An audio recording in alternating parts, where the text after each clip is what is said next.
And we have movement, some big positive movement on the highly anticipated Green Lantern HBO Max show. Green Lantern Corps. It's going to feature multiple Green Lanterns spread across multiple time periods.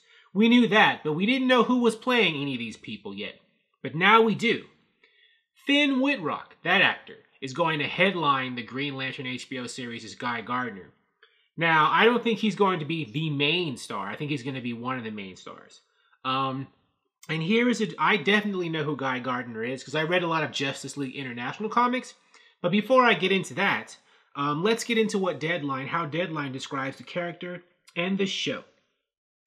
Written by Greg Berlanti, Mark Guggenheim, and Seth Grant-Smith, Green Lantern reinvents the classic DC property through a story spanning decades and galaxies.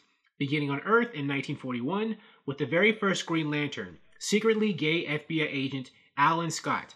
In 1984 with cocky alpha male Guy Gardner, Finn Wittrock, and half-alien Bree Jarta. They'll be joined by a multitude of other Lanterns, from comic book favorites to never-before-seen heroes.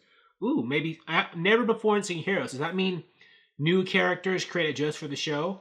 Or characters from the comics who haven't been put in live action yet? I think it means new characters.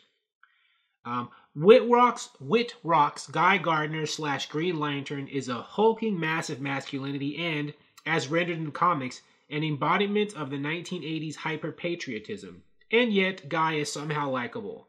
Interesting. Now, Finn Wittrock's Guy Gardner, the time period he takes place in is 1984.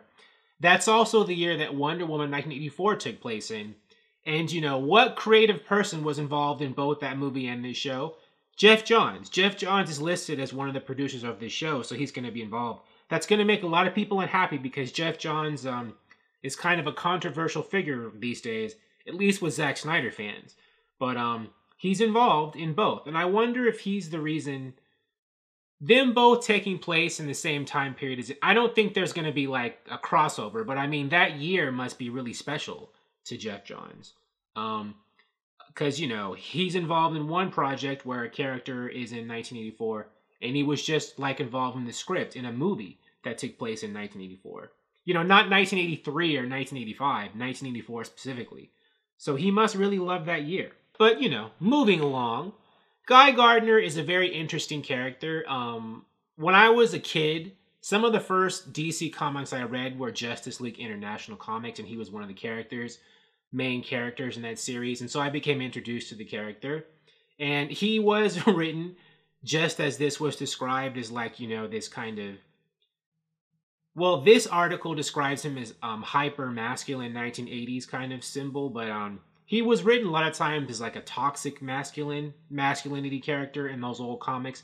Before the phrase toxic masculinity was really popular as it is today, he was one of those original characters, but he was being written purposely as someone who was too aggressive and as a jerk, and a lot of times for comic relief.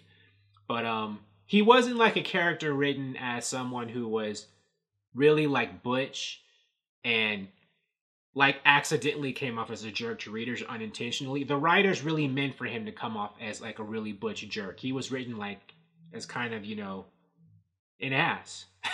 And but, I guess a likable ass, because the character is very popular still.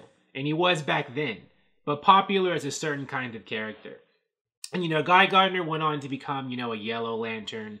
He went by the name Warrior for a while. He became a Red Lantern for a little bit because one of his vices or personality traits was that he was supposed to have so much rage in him or just be overly aggressive. His most famous love interest was another Justice League member named Ice. A lot of people who don't really know the character of Ice these days get her confused with Killer Frost. She's a totally different character from Killer Frost. DC has actually a lot of characters who use ice powers, about a dozen of them at least. I wonder if Ice will be on the show maybe sometime down the line, as a love interest for him or as a character introduced in the show. Ice, isn't a really big Green Lantern character, but, she was in a lot of Justice League comics as Guy Gardner's girlfriend. And she had her own things going on. She's not one of those characters who was just somebody's girlfriend. she had like, her own individual character too. But one of the things a lot of people know Ice for is that she was involved with Guy Gardner. But anyways, cool stuff. I can't wait for more castings to come. I'm really excited for this show, as are a lot of other people. Could this be, DC's first Mandalorian type show in terms of popularity, or WandaVision or Falcon and Winter Soldier? We shall see. I think it will be hindered by the fact that it's on HBO Max, a service not a lot of people have yet. So no matter how well done or awesome the Green Lantern show is, it's going to maybe reach a cap. It's only going to be able to be watched by a certain, number of people because, HBO Max is not as popular a service as, Netflix or Disney Plus. Not yet. Maybe someday. But anyways, doesn't mean the show can be good. Thank you for watching. If you like this video, please like it on YouTube and subscribe to the channel because I appreciate your viewership, and I'll talk to you soon. Bye.